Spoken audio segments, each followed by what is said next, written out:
ซ้อมเป็นพอไล่ปิดเอาโดนหักตายก็เป็นเจ็บเอากว่าเยาตาเก่าตีเลยซ้ำคือซ้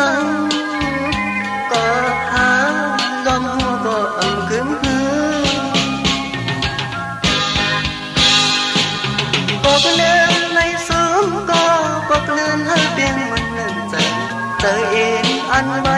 ดีขึ้นซ้อมเอาแถวเธอหักเธออันคือดีขึ้นทุกในสูงตัวหักอันนี้ที่เนยมาผู้ใจ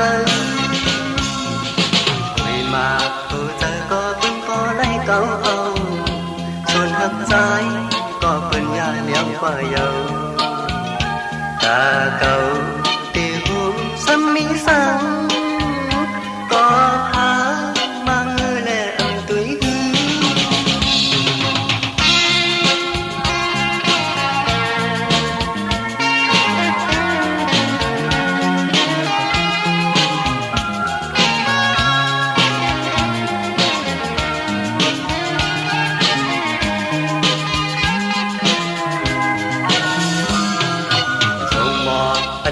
ซ้อมเป็นพอไล่ปิดเอา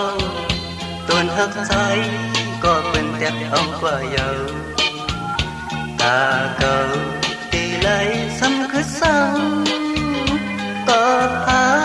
ลมหัวก็อังกึ่มหือ